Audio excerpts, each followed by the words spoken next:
देखिए जब भी करंट फ्लो होता है, ठीक है, तो वो 3 इफेक्ट शो करता है, राइट। फर्स्ट है आपका heating effect of electric current, दूसरा है केमिकल इफेक्ट जो अपने इलेक्ट्रोलाइसिस ऑफ वाटर वहाँ पे अपनों ने देखा था, ठीक है, इलेक्ट्रोलाइसिस ऑफ वाटर के अंदर या फिर कोई भी लिक्विड के अंदर मेटल्स के एक्सट्रैक्शन में देखेंगे अपने इलेक्ट्रोलाइसिस वगैरह, वो हो जाएगा। और तीसरा इफेक्ट होता है magnetic effect of electric current. तो आज अपने पढ़ेंगे हीटिंग इफेक्ट, ठीक है। जब भी कोई करंट पास होगा, फ्लो होगा, तो वो हीट प्रोड्यूस करता है, केमिकल इफेक्ट्स भी शो होते हैं और मैग्नेटिक फील्ड भी प्रोड्यूस करता है, ठीक है। तो इस चैप्टर में अपने जानेंगे heating effect of electric current के बारे में, ठीक है। चलिए देखें क्या होता है। तो इसको समझाने के लिए सबसे इजी जो आपको मैं मेथड है वो यूज़ करते हैं। देखिए जैसे मान लीजिए वायर है,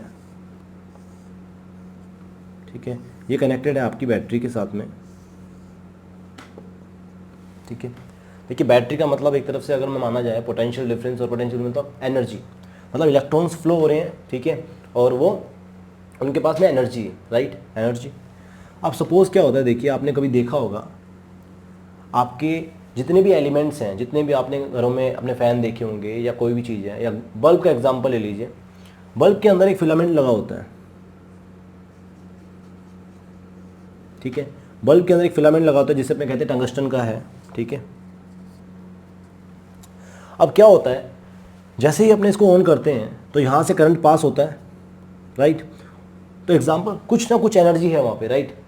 लेकिन धीरे धीरे धीरे जैसे बैटरी है, तो बैटरी आपको पता है उसकी वोल्टेज डाउन भी होती जाएगी अगर अपना कंटिन्यू यूज़ करेंगे। अब जैसे अपनों ने करंट दिया, चलिए छोड़िए इसको, जैसे अपनों ने करंट दिया, इसका मतलब अपनों ने इसको इलेक्ट्रिकल एनर्जी दी, राइट। सपोज वो अपनों ने दी 10 एनर्जी, इसको अपनों ने दिया, लेकिन यहाँ पे क्या है, आउटपुट आएगा, सपोज 8 एनर्जी का अपने को आउटपुट मिलता है। यहाँ पे एनर्जी की बात कर रहा हूँ, ठीक है। आपको पता है एनर्जी जो है, अब बैटरी की एनर्जी धीरे धीरे खत्म होगी, इसका मतलब बैटरी की एनर्जी कहाँ जा रही है। आपको पता है लॉ ऑफ एनर्जी जो है, थर्मोडायनेमिक्स के लॉ है, आपको पता है कि energy neither be created nor be destroyed, ठीक है। उसको सिर्फ फॉर्म में कन्वर्ट किया जा सकता है। तो heating effect of electric current को बहुत अच्छे से समझ सकते हैं एनर्जी के इस कंसेप्ट से। अपनों ने एनर्जी दी, राइट, इलेक्ट्रिकल फॉर्म में दी, ठीक है। ये इलेक्ट्रिकल अप्लायंसेस आपको पता है, जब भी टंगस्टन जो है आपका जो फिलामेंट है, बल्ब जो है, जब वो गर्म हो, जब वो उसमें से करंट पास होगा, तो ध्यान देंगे टंगस्टन का जो रेजिस्टेंस होता है बेटा वो बहुत ज़्यादा होता है। जब इसका रेजिस्टेंस बहुत ज़्यादा होता है तो इसका मतलब इसमें से करंट क्या होगा, कम पास होगा, है ना। कहने का मतलब ये करंट को क्या करेगा, रोकेगा। जब ये करंट को रोकेगा, ठीक है, तो वो जो एनर्जी है, जो करंट ये रेजिस्टेंस जो है, जिस करंट को ये रोक रहा है, तो उसका क्या करेगा ये, ठीक है। तो ध्यान देंगे उस रेजिस्टेंस की वजह से ये क्या होने लग जाता है, धीरे धीरे गर्म होने लग जाता है। आपको पता है आपका बल्ब जो बहुत ज़्यादा गर्म हो जाता है। कहने का मतलब ये हुआ कि टंगस्टन में से जब करंट पास हुआ तो इसके रेजिस्टेंस की वजह से क्या हुआ, उसने करंट को रोका, मतलब एनर्जी को रोका, और उसको कन्वर्ट कर दिया किसमें, आपकी हीट के अंदर। क्योंकि आपको पता है energy neither be created not be destroyed. तो ये जो एनर्जी अपने इसको दी थी उसका कुछ पोर्शन ये कन्वर्ट कर देता है किसमें, हीट में, राइट। और जब ये गर्म होता है ना तभी ये ग्लो भी करता है। तो कुछ ग्लो मतलब लाइट एनर्जी में भी ट्रांसफर कर देता है। तो थर्मल और लाइट एनर्जी में उसको ट्रांसफर कर देता है, राइट। तो तभी तो यार अपने इलेक्ट्रिकल अप्लायंस चलाते हैं अपने सर्किट में, तभी तो अपना बिल आता है। अगर मान लीजिए ये उस एनर्जी का यूज़ ही ना करे, सिर्फ उसकी प्रेजेंस से जल जाए सपोज, तो फिर तो अपना बिल ही नहीं आएगा, राइट। फिर तो अपना बिल ही नहीं आएगा। तो ये उस एनर्जी का लॉस कर रहा है, उस एनर्जी का ही अपने क्या करते हैं, पे करते हैं। एक तरह से आप ये सिंपल लैंग्वेज में समझ सकते हो, ठीक है। तो हीटिंग इफेक्ट क्या है, जो कोई भी आपका रजिस्टर है, ठीक है, उसके रेजिस्टेंस की वजह से वो करंट को रोकता है। तो कुछ एनर्जी को वो डिफरेंट जैसे हीट और ग्लो के अंदर, क्योंकि देखो आपको पता है सीधी सी बात है, I is inversely proportional to R, ठीक है। करंट जब फ्लो होगा तो रेजिस्टेंस भी होगा, और रेजिस्टेंस की वजह से वहाँ पे क्या होती है, हीट प्रोड्यूस होती है, ठीक है। इस प्रिंसिपल का यूज़ आपके जितने भी देखिए जब भी करंट फ्लो होगा तो हीट होते हैं, आपके जो वायर्स होते हैं वो भी हीट होते हैं, ठीक है, क्योंकि थोड़ा बहुत रेजिस्टेंस होता है जिसकी वजह से वो हीट गर्म होते हैं। ज़्यादा गर्म हो जाएंगे तो आपको पता है उसकी जो कवरिंग है वो भी जल जाती है, शॉर्ट सर्किट, वो सब ओवरलोडिंग के केस में वो अपने बाद में पढ़ेंगे वो क्या होता है। लेकिन ये क्या है, देखिए तो गर्म तो होते हैं, हीटिंग इफेक्ट है, ठीक है। जब भी चार्ज फ्लो होगा तो उसकी वजह से हीट प्रोड्यूस होती है। इसी हीट प्रोड्यूस होने का, इसी हीटिंग इफेक्ट का यूज़ अपने करते हैं कहाँ पे, आपके बल्ब्स में, इलेक्ट्रिक बल्ब्स, आपके हीटर, आपके गीज़र्स, ठीक है, जितने भी इलेक्ट्रिक गीज़र्स वगैरह हैं पानी वाले वो सब, ठीक है, तो उनमें अपने इसको यूज़ करते हैं। आपने रोड्स वगैरह देखी होंगी जिससे अपने पानी गर्म करते हैं। हॉट केटल है, उसमें भी क्या है, कॉइल्स लगी होती हैं जो गर्म होती हैं, तो वो हीटिंग इफेक्ट है। तो ऐसा एलिमेंट लिया जाता है जिसका रेजिस्टेंस ज़्यादा होता है, क्योंकि जितना ज़्यादा रेजिस्टेंस वो उतना करंट को रोकेगा और उसको उतना ही ज़्यादा हीट में कन्वर्ट करेगा, राइट। यहाँ से आप समझ सकते हो, क्लियर। तो देखिए, चलिए, तो अब ये कितनी हीट प्रोड्यूस करता है, इसको कैसे फाइंड कर सकते हैं अपने, ठीक है, तो वो देखते हैं।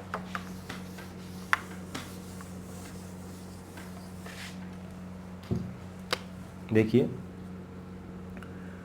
सपोज मान लीजिए ये वायर है आपकी, ठीक है, इसमें पर यूनिट टाइम के अंदर से कोई चार्ज पास हो रहा है, ठीक है, कोई चार्ज पास हो रहा है। अब आपको पता है इसको क्या बोलते हैं, इलेक्ट्रिक करंट। तो कहने का मतलब करंट जब पास हो रहा है किसी वायर में से, तो पर्टिकुलर टाइम में वो कितनी हीट प्रोड्यूस करता है, अपने को ये फाइंड करना है, राइट। तो फाइंड हीट प्रोड्यूस करना मतलब किसकी बात कर रहा है, एनर्जी की। एनर्जी को उन्होंने किससे रिप्रेजेंट किया, एच से रिप्रेजेंट कर दो आप, या यू से रिप्रेजेंट कर दो, ठीक है, हीट या यू, एनर्जी, ठीक है। तो अपने एनर्जी के केस से समझ लो, आप यू से समझ लीजिए, ठीक है। चलिए, तो ये मान लीजिए यू है, और यू को मैंने आपको शुरू में जब चैप्टर स्टार्ट करवाया था तो वहाँ पे बताया था, ठीक है, वो वर्क डन या एनर्जी एक ही बात होती है, ठीक है। तो देखिए, यू इज इक्वल टू क्या होता है आपका, क्यू वी, राइट। अब देखिए, तो चार्ज, अब चार्ज की वैल्यू मैं कहाँ से लाऊंगा, तो पर यूनिट टाइम में पास होने वाला चार्ज, और जितना ज़्यादा चार्ज पास होगा उतनी तो कोई चीज़ गर्म होएगी, राइट। तो देखिए, यहाँ से मैं Q की वैल्यू फाइंड कर सकता हूँ, क्यों, क्योंकि जितना करंट यहाँ पे निकल रहा था, ठीक है, तो जितना ज़्यादा पोटेंशियल डिफरेंस, उतना ज़्यादा करंट, ठीक है। जितना ज़्यादा करंट, इसका मतलब उतना ही ज़्यादा चार्ज पर यूनिट टाइम में पास हो रहा है, राइट। तो देखिए, इसी का यूज़ करते हैं, V is equal to I R, ठीक है, और Q की वैल्यू यहाँ से निकालेंगे तो Q हो जाएगा क्या, IT, ठीक है। चलिए, तो यहाँ देखिए, Q की वैल्यू पुट करते हैं, Q कितना चार्ज कंटेन करेगा, कितनी एनर्जी कंटेन करेगा, तो Q की वैल्यू रखी IT, इंटू में V की वैल्यू रखी IR, ठीक है, U मतलब एनर्जी या हीट, ठीक है, हीट एनर्जी जो भी है, क्या बनेगा, I² RT। तो पर्टिकुलर टाइम में जो हीट है वो T टाइम के अंदर जो एनर्जी प्रोड्यूस कर रहा है उसका वैल्यू ये आ जाएगा, राइट। यहाँ से आप और भी फॉर्मूला डिराइव कर सकते हो। देखिए, जितनी भी एनर्जी की बात करेंगे, मैं आपको एक चीज़ दिखाऊंगा अभी, ठीक है, तो ध्यान देंगे। एनर्जी, पावर का एक फॉर्मूला होता है, power is equal to work done upon में टाइम, ठीक है। और यहाँ पे बेटा जब पावर की वैल्यू अपने फाइंड करेंगे ना, वो I² R आएगी, देखना। तो एक्चुअल में क्या, एनर्जी इनटू, चलो छोड़ो इसको, बाद में देखेंगे, साथ में बता दूंगा आपको, छोड़िए। देखिए, तो यहाँ पे क्या है, I² R, यहाँ से और वैल्यू भी फाइंड कर सकते हैं, I की वैल्यू पुट कर सकते हो आप यहाँ से, V/R होती है, तो V², तो देखिए V/R का स्क्वायर कर सकता हूँ इसको, I की वैल्यू पुट करूँगा तो, क्योंकि I is equal to VR होता है, V/R होता है, ठीक है, R इंटू T, ठीक है। अब R² है भाई, R² है ना कंप्लीट का, तो देखो क्या करेंगे, इसका स्क्वायर हटा दो, तो ये क्या हो जाएगा, R इंटू R, एक R से एक R कट गया, तो क्या बचा भाई, V²/RT, ये भी इसका फॉर्मूला बन गया,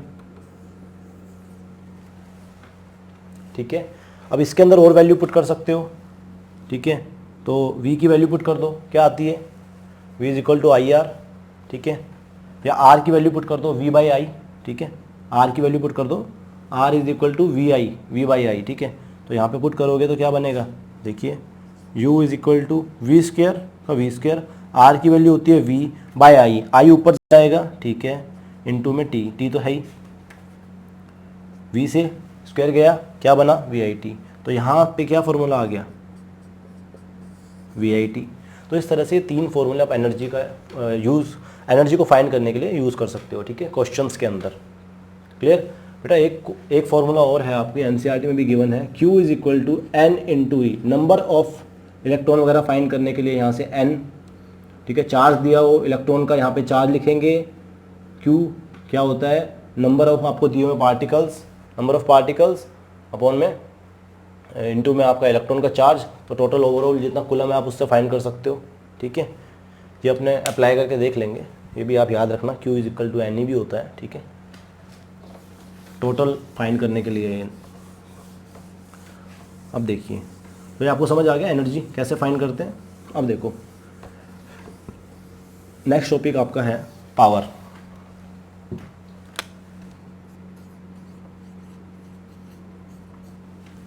अब ऐसा नहीं है कि फ़ैन वगैरह जो गर्म हो जाते हैं आप कहीं सोचो कि वो हीटिंग इफेक्ट है। देखिए जनरली फ्रिक्शन को ओवरकम करने के लिए भी क्या होता है, कुछ एनर्जी यूज़ आती है, ठीक है, जो हीट में कन्वर्ट हो जाती है, तो वो भी इसीलिए अपने फ़ैन वगैरह जो हैं वो गर्म हो जाते हैं, ठीक है। चलिए पावर की बात करते हैं। तो the rate of doing work is known as power, आपको पता है, ठीक है। तो rate of doing work, work मतलब वर्क अपॉन में टाइम, पर्टिकुलर गिवन टाइम में जो आप वर्क करते हो वो क्या है, आपकी पावर है, राइट। और आपको पता है वर्क को मैं उतना ही कर पाऊंगा जितनी मेरे में एनर्जी होगी, राइट। तो देखिए क्या मैं ये भी बना सकता हूँ U/T, राइट।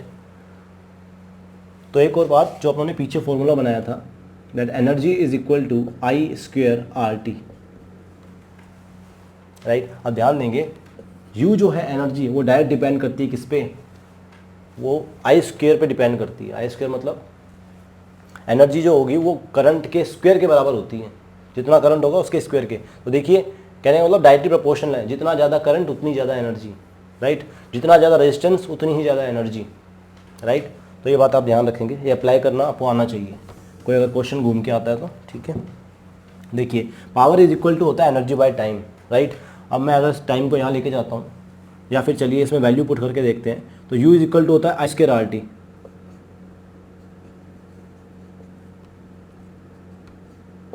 ठीक है। तो मैं इसकी वैल्यू पुट करूँगा तो क्या आएगा भाई, I²RT अपॉन T, ठीक है। तो पावर क्या बची भाई, power is equal to I²R, ठीक है, एक I² की वैल्यू रखोगे V²/R, ठीक है। तो R से R कटेगा तो क्या बचेगा, power is equal to V²/R, ठीक है, ये बच गया, एक R से एक R कट जाएगा क्योंकि, या फिर यहाँ पे वैल्यू रखोगे R की तो एक V कट जाएगा तो क्या बन जाएगा, power is equal to VI, ठीक है, ये हो गया। तो ये फॉर्मूलाज आप याद कर सकते हो। अब देखिए एनर्जी या पावर की यूनिट्स की बात करते हैं, ठीक है। तो इसी फॉर्मूले से यहाँ पे समझ लेते हैं, आपकी जो दिया हुआ है इसी से इसकी वो समझ लेते हैं पावर की यूनिट क्या होती है। तो देखिए U होता है जूल, देखिए वर्क और जूल एक ही बात है, ठीक है, और ये होता है आपका सेकेंड, तो joule by second, right. Energy की यूनिट तो फिक्स है, जो वर्क की होगी वो जूल, ठीक है। तो जूल बाय सेकेंड को एक और से जानते हैं क्या, दैट इज वाट, ठीक है, वाट आपकी है। अब जो स्टैंडर्ड है वो क्या है, बड़ी यूनिट जो मोस्टली ज़्यादा जो बड़ी होती है वो होता है किलोवाट, ठीक है, किलोवाट में यूज़ करते हैं, मतलब 1000 watt is equal to 1 kilowatt, ठीक है। चलिए अब देखें, और लगभग 746 watt is equal to 1 horse power, ये भी होता है, ठीक है। हॉर्स पावर के बारे में सुना होगा आपने। चलिए नेक्स्ट, तो ये हो गया आपका पावर। इस फॉर्मूले को काफ़ी अच्छी तरह समझेंगे अपने, ठीक है, क्या होता है ये क्या नहीं होता। नेक्स्ट चलते हैं, एनर्जी का आपको यहाँ पे वही आ गया सेम। अभी देखो अपनों ने क्या निकाला था, I²RT क्या था, एनर्जी, तो I² is power into time, वही बात है। खैर सारे कुछ घूम के अपनों ने अप्लाई यहाँ कर दिया, ठीक है। चलिए तो आपको पावर समझ आ गया क्या होता है।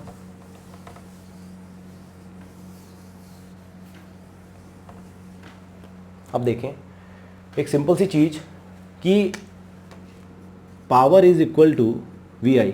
अभी अपने इसको समझते हैं पहले, ये क्या है। बहुत अच्छा है ये क्वेश्चन, इससे आपको क्वेश्चंस भी इजी हो जाएंगे और आपको फ्यूज़ भी समझ आ जाएगा, आपको ओवरलोडिंग भी समझ आ जाएगी, आपको शॉर्ट सर्किट वगैरह भी समझ आ जाएंगे, राइट। देखिए ओवरलोडिंग क्या होती है, यह सब आपका शॉर्ट सर्किट होता है, क्या होता है। तो power is equal to VI में सिंपल सी बात है, जितने भी आपके अप्लायंसेज है, पावर क्या है, पावर है आपकी energy into time, particular given time के अंदर power is equal to U/T, इसका मीनिंग क्या है, रेट ऑफ डूइंग वर्क या एनर्जी की बात करें एनर्जी के केस में, तो पर्टिकुलर गिवन टाइम में कोई भी आपका जो इलेक्ट्रिकल अप्लायंसेज, आपका एयर कंडीशन, आपका फैन है, आपकी जो लाइट है, बल्ब्स हैं, ठीक है, वो कितनी एनर्जी को कंज्यूम कर रहे हैं, राइट, या प्रोड्यूस कर रहे हैं, ठीक है, तो वो क्या है, तो कितनी एनर्जी को पर यूनिट टाइम में वो कंज्यूम कर रहा है, दैट इज पावर। समझ रहे हो, दैट इज पावर। तो देखिए, तो पावर क्या है, कोई भी अप्लायंसेज जो है वो आपकी पावर पे चलता है, कहने का मतलब पावर एनर्जी को कंज्यूम करता है, ठीक है, मतलब उसकी फिक्स पावर होती है, उसके बेसिस पे वो एनर्जी क्या करता है, पर यूनिट टाइम में उतनी एनर्जी कंज्यूम करता है और रन होता है। उसको फिक्स एनर्जी मिलेगी पर यूनिट टाइम के अंदर तो वो रन होगा, अदरवाइज वो स्टार्ट ही नहीं होगा, सिंपल सी बात है, ठीक है। तो देखिए, हर चीज़ को चलने के लिए पावर चाहिए, तो देखिए पावर क्या होती है। अब देखिए अपने घरों के अंदर क्या होता है, घरों के अंदर ध्यान रखना, अपने घरों के अंदर जो सप्लाई आती है वो होती है बेटा 220 वोल्ट की, ठीक है। आपकी हाउस होल्ड जो जितनी भी हैं उसमें वोल्टेज जो रहता है वो रहता है 220 वोल्ट, ठीक है। तो एक बात बताइए, मुझे एक 100 वॉट का बल्ब चलाना है और एक 1000 वॉट की मुझे आयरन चलानी है। आयरन मतलब प्रेस जो अपने यूज़ करते हैं कपड़ों के लिए, ठीक है। तो आयरन और ये आपके बल्ब, या फिर आप कुछ भी इसका एग्जांपल लो, हीटर, गीज़र, जो मर्जी, ठीक है। अब देखो, मुझे इसको भी चलाना है, मुझे इसको भी चलाना है मेरे पास क्या घर में लगा हुआ एक ये 3 पिन प्लग, मैं क्या करूँगा, इसमें लगा दूँगा, मैं ये भी चलाऊँगा और मैं ये भी चलाऊँगा, दोनों चल जाती हैं, राइट। उस घर वाली हाउस होल्ड में दोनों चल जाती हैं, राइट। ऐसा क्या, क्यों बोल रहा हूँ आपको, देखो, क्योंकि यार दोनों के लिए वोल्टेज तो दोनों की सेम है। पावर मतलब इसको रन करने के लिए जो पावर चाहिए वो 1000 वोट चाहिए, वो भी वो उसी सॉकेट से ले रहा है, और उसको रन करने के लिए 100 वोट चाहिए ओनली, वो भी वो उसी सॉकेट से ले रहा है, राइट। इसका मतलब क्या हुआ, ध्यान देना बेटा, क्या इसकी पूरी पावर 1000 वोट होएगी तब ये चलेगा आयरन, है ना। उसको पूरा करने के लिए P is directly proportional to I, वो कंप्लीटली I पे डिपेंड करता है। क्यों, क्योंकि सोच के देखिए 220 तो फिक्स है, इसके लिए भी और इसके लिए भी। नहीं समझ आया, देखो मैं यहाँ लिख देता हूँ, P is directly proportional to I, current पे कैसे डिपेंड करता है, देखो इस केस में क्या होगा, power is equal to V into I, right. देखिए 220 फिक्स है इंटू आई, करना कितना है मुझे 100 वॉट। 100 वॉट पूरा करने के लिए मैं क्या करूँगा, इसको कितने से इंटू करूँ, 1 से इंटू करूँगा तो पावर हो जाएगी कितनी, 220 वॉट, राइट। बट अगर मैं इसको करता हूँ 0.5 से तो अप्रोक्स आ जाता है 1110। चलो मैं इसको यहाँ पे इजी करने के लिए कर देता हूँ, ठीक है। तो 0.5 से जैसे ही मैंने किया तो 1110 वॉट मुझे पावर मिल गई, मिली ना करंट। 220 तो चेंज ही नहीं होता, पोटेंशियल डिफरेंस जो अपने हाउस होल्ड सर्किट का है वो तो क्या रहेगा, फिक्स रहेगा, ठीक है। ये इसके अंदर तो 220 वोल्ट होता है, इसमें 0 होता है, न्यूट्रल वायर होती है जो, ये अपने मैग्नेटिक इफेक्ट में समझेंगे। ये आपकी अर्थ वायर होती है, ये लाइव वायर के लिए होता है, और ये आपकी न्यूट्रल वायर के लिए होता है, ठीक है। तो आपका जो पोटेंशियल डिफरेंस रहता है ना बेटा, वो हमेशा कितना रहता है, 220। कैसे, देखिए एक वायर के अंदर जो आपकी लाइव वायर होती है उसमें रहता है 220 वोल्ट, और न्यूट्रल वायर के अंदर करंट होता ही नहीं है, जिसमें अगर अपने हाथ लगाएं तो करंट नहीं है, तो दैट इज 0। तो पोटेंशियल डिफरेंस कितना बना आपका, टोटल 220 बना, समझे। तो एक वायर में आपका करंट आ रहा होता है क्योंकि, ठीक है, आपके पावर स्टेशन से। तो देखिए, और सर्किट कंप्लीट करने के लिए न्यूट्रल वायर है। अब देखिए 110 वोल्ट करंट हो गया 0.5। तो ध्यान दें, इसी सर्किट में, इसी सॉकेट में दूसरा मैं अगर आयरन लगाता हूं तो भी चल जाती है, क्यों। तो देखना बेटा, ध्यान से सुनना, power is equal to VI, V is fix 220, change नहीं कर सकते। तो अब इसको पहले 0.5 एम्पियर करंट आ रहा था चलाने के लिए, अब कितना आएगा। तो देखो भाई, वोल्टेज तो चेंज हो नहीं सकती, इस पावर को कंप्लीट करने के लिए 1000 वोल्ट मुझे क्या करना पड़ेगा बेटा, करंट को इंक्रीज करना पड़ेगा। इसीलिए मैंने बोला power is directly proportional to I, current बढ़ेगा तो पावर बढ़ेगी, समझ रहे हो। तो देखो क्या हुआ, अब करंट को मैं कितना कर दूं, अप्रोक्स 5 कर देता हूँ, अप्रोक्स 5 करते ही क्या हो जाएगा, या फिर 4 पॉइंट कुछ कर देता हूँ, जो भी है 4.5, तो ये अप्रोक्स मान लो 1000 वैल्यू आ जाती है, अप्रोक्स की बात कर रहा हूँ मैं, ठीक है, 1000 वॉट। समझे। तो बेटा 1000 वोल्ट के लिए क्या हुआ, करंट को ही बढ़ना पड़ा ना, इसीलिए मैंने लिख दिया power is directly proportional to I. I कम, पावर कम तो आई कम, ठीक है। चलिए देखिए आपके सामने है कि नहीं है। तो बेटा इसी बेसिस पे मैं आपको फ्यूज़, इलेक्ट्रिक, जितने भी आपकी चीज़ें हैं वो समझा रहा हूँ। कैसे, देखो मैंने क्या किया, इस सॉकेट पे एक अडेप्टर लगा दिया, ठीक है। अडेप्टर लगा के मैंने क्या किया, उस पर मैंने टीवी भी चला रहा हूँ, उस पर मैं आयरन भी चला रहा हूँ, उस पर मैं ये कोई अदर चार्जर लगा रखा है मैंने फ़ोन का, या कुछ भी कर रखा है। मैं उसी एक के ऊपर क्या कर रहा हूँ, मैंने 3-4 अप्लायंसेस जोड़ दिए। ये पीछे की वायरिंग है भाई, ठीक है। ये आपके सॉकेट लगे हुए हैं यहाँ पे, और आपके जितना भी आपकी 3 या 4 चीज़ें जुड़ी हुई है वो इस सॉकेट से जुड़ी हुई हैं, राइट। अब पीछे की वायर देखना बेटा, ये मैंने अलग से बनाई है, लाइव वायर है, ठीक है। आप सोचो जब यहाँ पे एक छोटी चीज़ चलाई तो पीछे करंट क्या था 0.5, बड़ी चीज़ चलाई तो करंट क्या है 4.5 हो गया। सोच के देखना। अब अगर मैं इस पे और सारी कई चीज़ें लगा दूं तो यार 4.5 और 0.5 तो ये दोनों अगर एक पे चल रहे थे तो 5 एम्पियर तो आ ही रहा है करंट, राइट। उस पर मैंने 2 चीज़ें और जोड़ दी तो 5 एम्पियर करंट आ ही रहा है, और 2 चीज़ें जोड़ने के बाद में और ज़्यादा करंट आएगा। क्यों, क्योंकि इस पावर की रिक्वायरमेंट को पूरा करने के लिए क्या, इतनी सारी चीज़ें चलाने के लिए पावर चाहिए, और पावर की रिक्वायरमेंट के लिए एनर्जी चाहिए ना काफ़ी सारी। किस पे डिपेंड करती है, पीछे से करंट को पूरी करनी पड़ेगी, आपको पता है आई के प्रोपोर्शनल है, करंट ही पूरी करेगा ना, राइट, क्योंकि ये तो फिक्स है।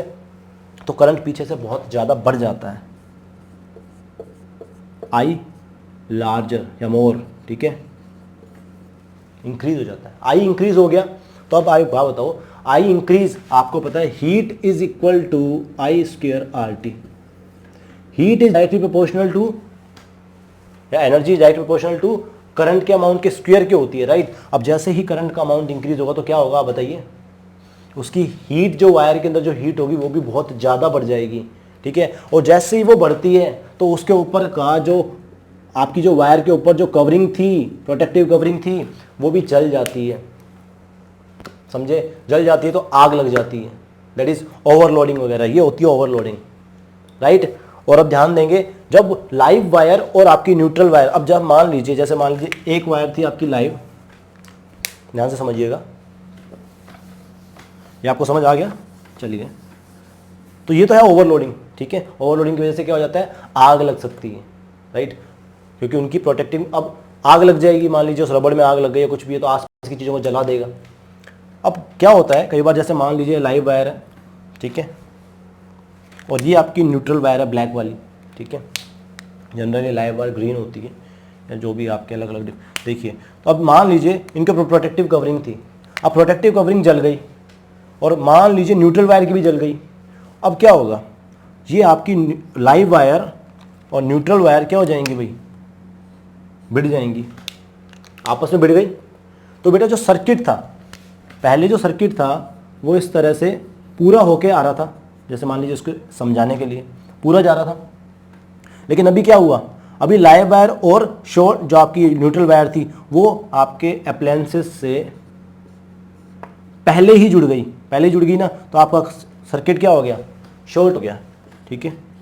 और जहाँ पे ये चीज़ होती है ना, जहाँ पे लाइव वायर और न्यूट्रल वायर भिड़ती हैं, वहाँ पे होती है स्पार्किंग वगैरह, ठीक है, और जिसकी वजह से आग वगैरह भी लग सकती है। तो ठीक है, आपके heating effect of electric current के प्रिंसिपल में बेस होता है इलेक्ट्रिक फ्यूज़। कैसे, देखो इसको समझने के लिए थोड़ा सा बल्ब समझ लेते हैं, ठीक है। बल्ब क्या होता है, देखो आपको पता है, बल्ब के अंदर इस तरह से नीचे की तरफ में एक, अब ध्यान दें, ये होती है इस तरह से ग्लास, ठीक है। ग्लास के अंदर यहाँ पे आपके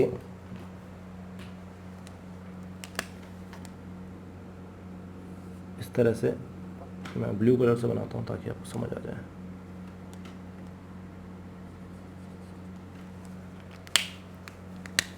देखिए यहाँ पे इस तरह से, और या फिर दूसरी जो वायर होती है वो आपके यहाँ, तो देखिए क्या किया जाता है, एक वायर आप होल्डर में लगाते हो जब क्या होता है, तो एक मेटल टिप से कनेक्टेड है, ठीक है, और एक जब होल्डर में लगाएंगे तो एक पॉजिटिव से कनेक्ट हो जाती है और एक नेगेटिव से कनेक्ट हो जाती है और सर्किट को कंप्लीट कर दिया जाता है, जैसे मर्जी मान लो। ठीक है, क्या होता है देखिए यहाँ पे ये जो फिलामेंट लिया गया है इसको फिलामेंट बोलते हैं, जो ग्लो करता है, दैट इज ये आपका होता है किसका, टंगस्टन का बना हुआ। ठीक है, ये होता है ग्लास आपका। ठीक है, और टंगस्टन आपको पता है टंगस्टन का रेजिस्टेंस बहुत ज़्यादा होता है। ठीक है, बहुत ज़्यादा होता है। ग्लास लिया जाता है, इसके अंदर जो गैसेस फिल की जाती हैं वो की जाती हैं आर्गन या नाइट्रोजन, आर्गन या नाइट्रोजन। ठीक है, अब देखिए आर्गन या नाइट्रोजन इसलिए यूज़ करते हैं क्योंकि ये कम रिएक्टिव होती हैं। ठीक है, अगर ऑक्सीजन वगैरह यूज़ कर देंगे तो वो इसी फिलामेंट का ऑक्सीडेशन भी कर सकती है, मेटल को डिटेरियोरेट कर सकती है, राइट, वो आपने पढ़ा हुआ है। ठीक है, चलिए, तो रस्टिंग वगैरह वो सब प्रोसेस अपनों ने देखा हुआ है फर्स्ट चैप्टर में। तो ऑक्सीजन का यूज़ यहाँ पे नहीं करते। आर्गन है N2 है। ठीक है, ऑक्सीजन का और भी है भाई कि भाई टेम्परेचर बढ़ेगा तो ऑक्सीजन बर्न भी कर सकती है, काफ़ी है। तो यहाँ पे नॉन रिएक्टिव गैसेस को लिया जाता है। ठीक है, ताकि वो फिलामेंट वगैरह। अब देखिए ग्लास है, ग्लास का यूज़ क्यों करते हैं, देखिए टंगस्टन जो होता है इसका रेजिस्टेंस काफ़ी ज़्यादा होता है। ठीक है, और ये टंगस्टन की एक प्रॉपर्टी भी है, ध्यान रखिएगा, heating effect of electric current पढ़ रहे हैं, टंगस्टन की एक प्रॉपर्टी होती है। ठीक है, टंगस्टन की प्रॉपर्टी है कि जब ये गर्म होता है, जब भी इसको अपने हीट करते हैं, ठीक है, तो ध्यान रखिएगा ये हीट के साथ साथ में ग्लो भी करता है। इसीलिए अपने इसका यूज़ क्या कर रहे हैं, एज ए लाइट सोर्स की तरह यूज़ करते हैं देखने में। तो टंगस्टन हीट होता है, जब हीट करता है तो साथ में हीट के साथ साथ में ग्लो भी करता है, राइट।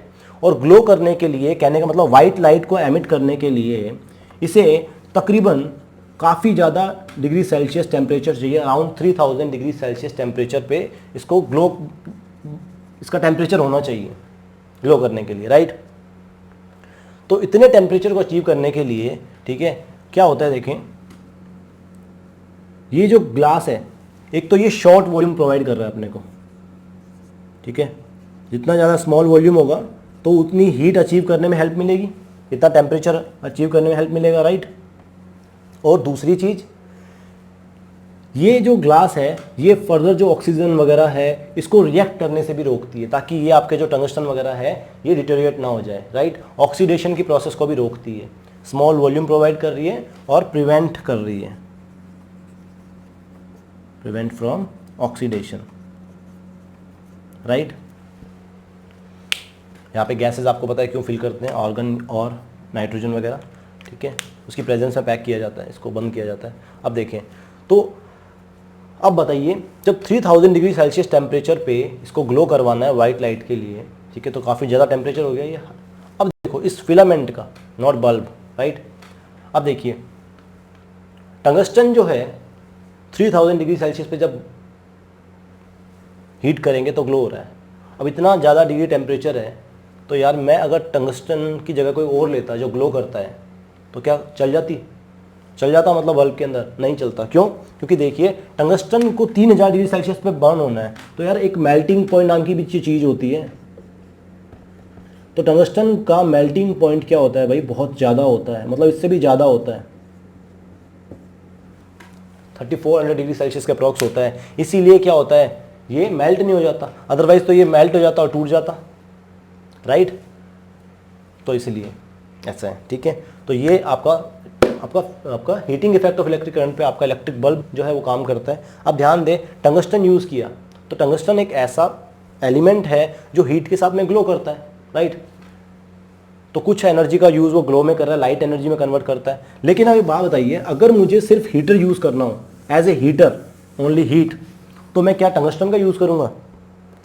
नहीं, मैं उस हीटर के अंदर, मुझे ग्लो नहीं चाहिए वहाँ पे, राइट, मुझे ग्लो नहीं चाहिए, तो मैं क्या करूँगा, मैं यहाँ पे ऐसा फिलामेंट या ऐसे एलिमेंट यूज़ करूँगा जो क्या हो, सिर्फ और सिर्फ हीट करे, ताकि जो एक्सेस जो लाइट एनर्जी थी, वो अपने को लाइट तो चाहिए ही नहीं ना, तो वो लाइट एनर्जी को भी हीट में कन्वर्ट करे, जो ज़्यादा से ज़्यादा हीट दे। तो ऐसा एलिमेंट कौन सा होता है आपके उसमें? नाइक्रोम।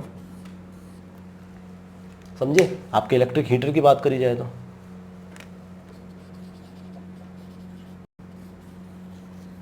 समझे? तो उसमें अपने क्या करेंगे, ज़्यादा से ज़्यादा हीट एमिट करें तो अपने वहाँ पे नाइक्रोम का यूज़ करते हैं, वहाँ पे अपने को लाइट की रिक्वायरमेंट नहीं होती है। ठीक है, तो ओनली हीट अपने को चाहिए, सो यहाँ पे नाइक्रोम यूज़ करते हैं। तो डिफरेंट डिफरेंट एलिमेंट की डिफरेंट डिफरेंट प्रॉपर्टी होती है। कोई हीट करता है तो आपने देखा होगा नाइक्रोम रेड हो जाता है, लेकिन लाइट प्रोड्यूस नहीं करता, लेकिन बल्ब कर रहा है, तो वो डिफरेंट डिफरेंट एलिमेंट है। चलिए अब जो है अपनी बात करते हैं इलेक्ट्रिक फ्यूज़ पे। ठीक है, तो सेम सा प्रिंसिपल यहाँ पे है कि आपका जो इलेक्ट्रिक फ्यूज़ है उसे भी सीरीज में ही जोड़ा जाता है। ठीक है, कैसे?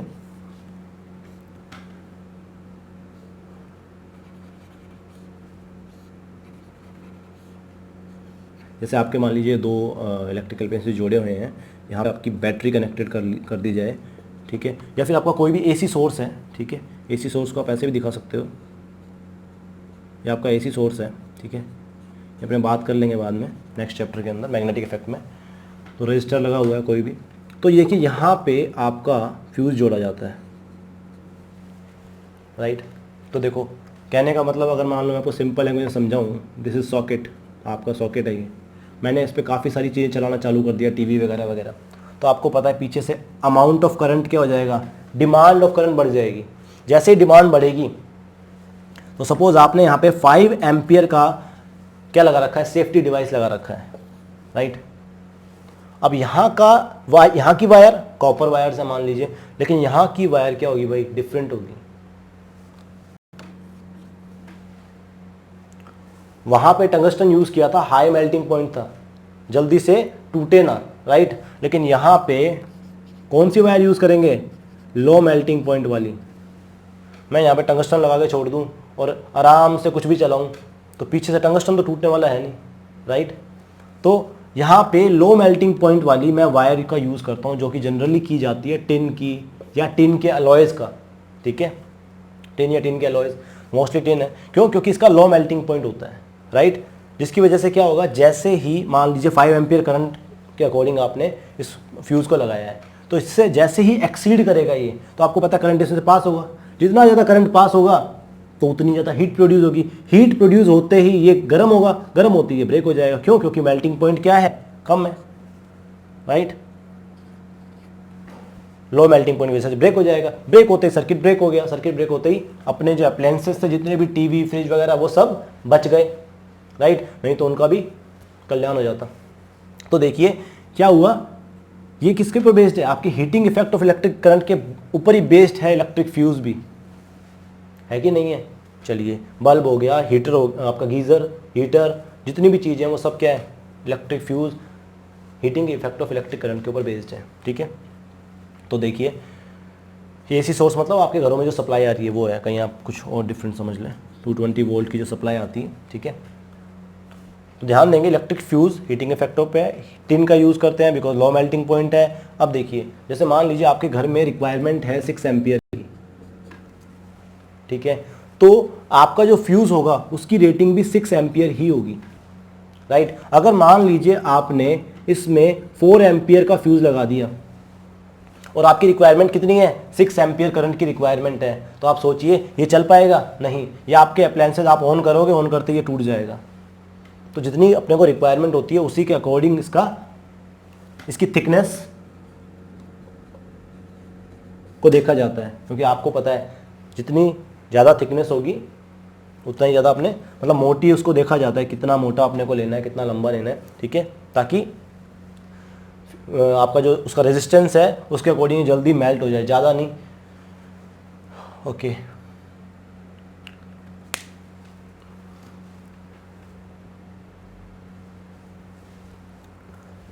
तो ये हो गया आपका electric fuse. Next topic, last topic जो आपका है वो रहता है क्या, देखिए आई होप आपको इतना समझ आ गया होगा कि क्या कुछ है ये चीज़ें। ठीक है, देखिए आज के टाइम में, ठीक है, अभी तो अपने हीटिंग इफेक्ट पड़ रहा है इसीलिए आपको इलेक्ट्रिक फ्यूज समझाया गया सेफ्टी डिवाइस के लिए, लेकिन आज के टाइम में जो सेफ्टी डिवाइस है वो magnetic effect of electric current जो है उसके ऊपर बेस्ड होती है, जिसको अपने क्या कहते हैं, आपका MCB, मिनिएचर सर्किट ब्रेकर। ये किसके ऊपर बेस्ड होती है, आपकी मैग्नेटिक इफेक्ट के ऊपर। देखिए जब अपने मैग्नेटिक इफेक्ट वाला चैप्टर पढ़ेंगे तब उसमें अपने डिस्कस कर लेंगे, लेकिन जब भी करंट देखो, जितना ज़्यादा करंट बढ़ेगा उतना ही ज़्यादा मैग्नेटिक फील्ड भी बनता है। तो इसकी एक लिमिट होती है एमसीबी की, उस लिमिट को एक्सीड करते ही ये एमसीबी ऑटोमेटिक क्या हो जाती है, डाउन हो जाती है, आपको पता है। अब इलेक्ट्रिक फ्यूज़ के क्या है, कुछ डिसएडवांटेजेस है क्या, कि उसको अगर मान लीजिए एक बार अपनों ने चलाया वो फ्यूज़ हो गया तो बार बार जाके वायर बदलनी पड़ती है, राइट। जैसे उसमें इस तरह से कुछ होता है सिस्टम, या आपका यहाँ पे वायर लगी होती है इस तरह से,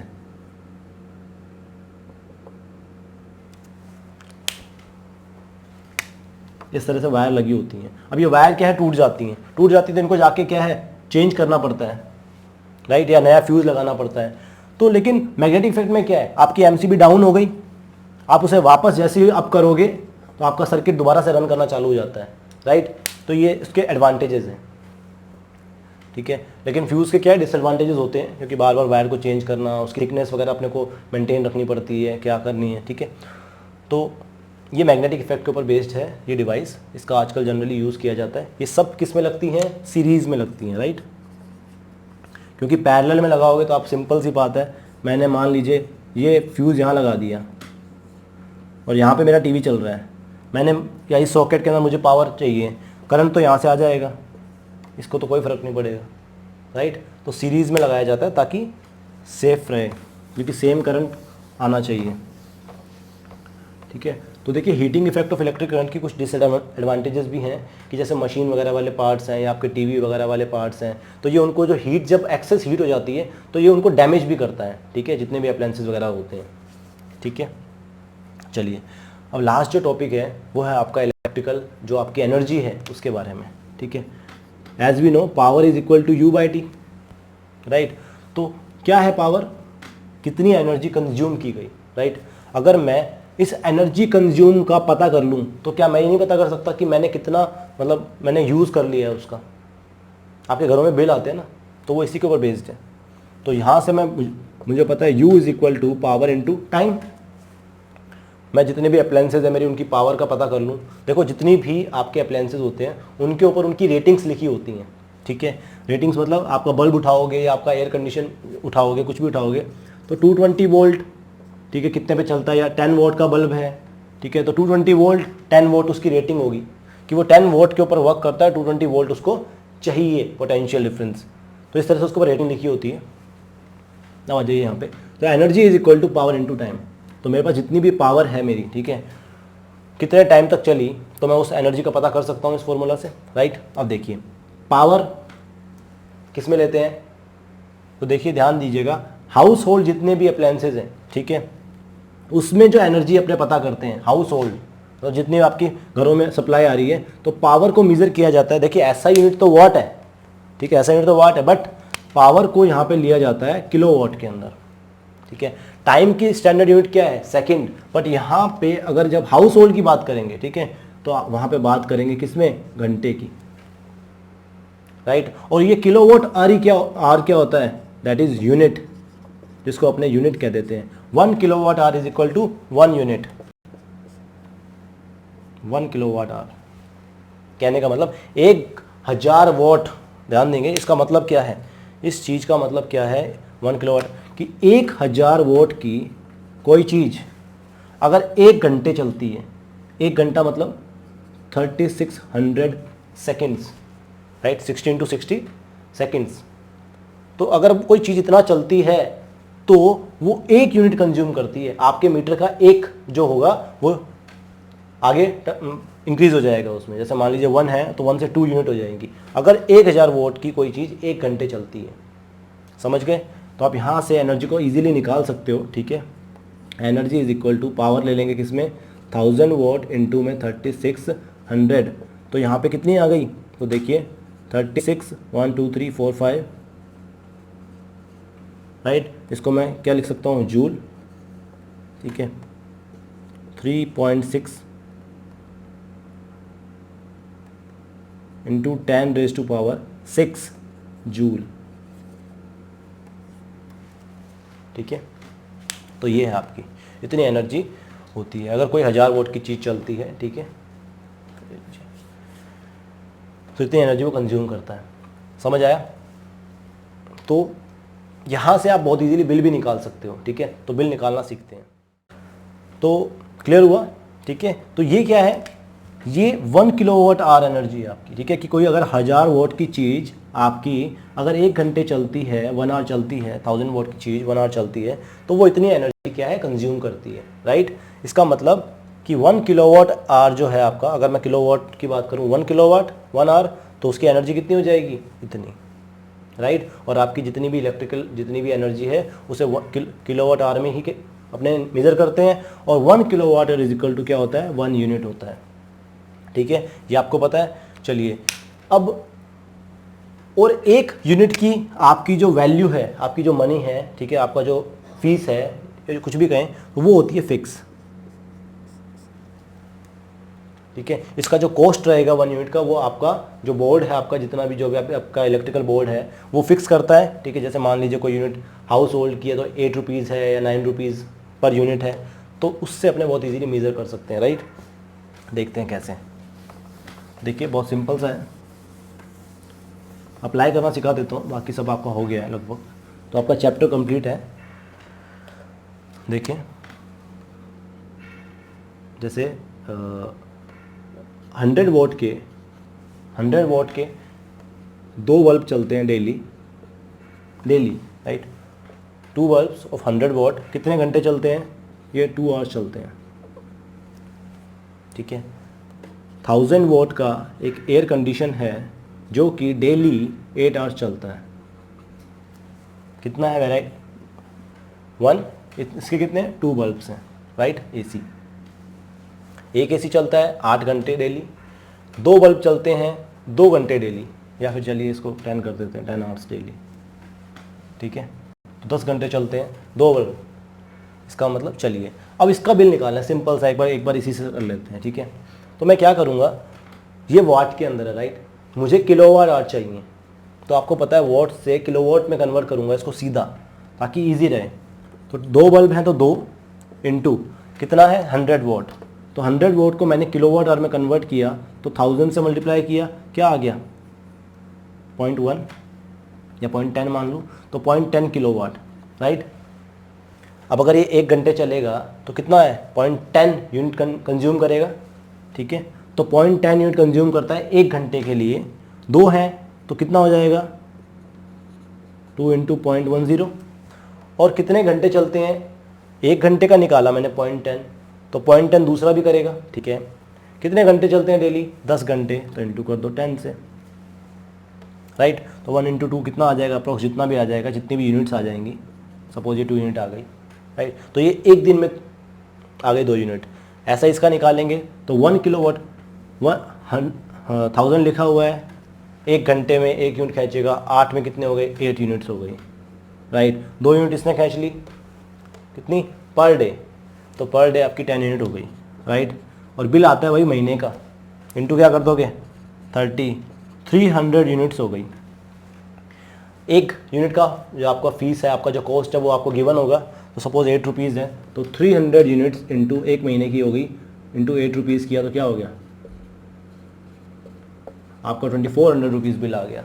इस तरह से आप फाइन कर सकते हैं, ठीक है। आपकी पावर के अकॉर्डिंग जो भी आपके इलेक्ट्रिकल अप्लायंसेज है, एसी है, आपका फ़ैन है, आपके ट्यूबलाइट्स हैं, उनकी रेटिंग के बेस पे आपको इस तरह से बिल भी फाइन कर सकते हैं, ठीक है। 2 फार्मूलाज और हैं, ठीक है, जो आपके क्वेश्चंस में आपको हेल्प करेंगे करने में, ठीक है। तो देखिए इसके बाद हम अपने करेंगे न्यूमेरिकल्स, ठीक है। तो देखिए क्या है, अगर मान लीजिए आपके सीरीज़ है, ठीक है, सीरीज़ में टोटल आपको रेजिस्टेंस गिवन है, कितना है आपके सीरीज़ का, ठीक है। आपको पता है वो R1 plus R2 plus R3 total resistance के बराबर होगा। लेकिन अगर मान ले उसमें आपको टोटल रेजिस्टेंस दिया हो, ठीक है, और इंडिविजुअल रजिस्टर का भी रेजिस्टेंस दिया हो, और आपको बोले कि इसमें कितने अपने ऐड कर सकते हैं, मतलब कितने टोटल नंबर ऑफ रजिस्टर अगर अपने फाइंड करने हो कि सीरीज़ में जुड़े हुए कितने हैं, तो अपने कैसे फाइंड करते हैं, ठीक है। देखिए तो इंडिविजुअल रेजिस्टेंस मतलब पर्टिकुलर जो आपको रजिस्टर दिया होगा उसका रेजिस्टेंस अपने को यहाँ लिखना है, ठीक है। चाहे वो एक मतलब एक का कितना है, तो उसको मैं स्मॉल r से लिख रहा हूँ, ठीक है, is equal to total resistance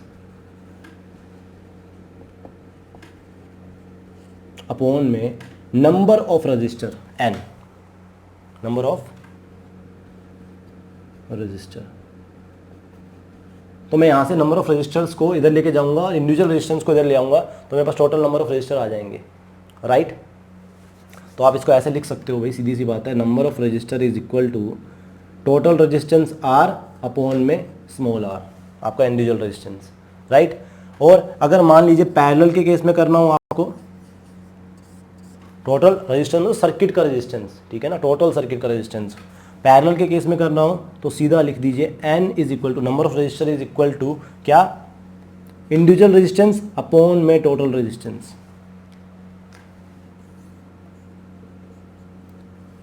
individual upon में टोटल, यहाँ पे टोटल अपॉन में इंडिविजुअल आया है, राइट।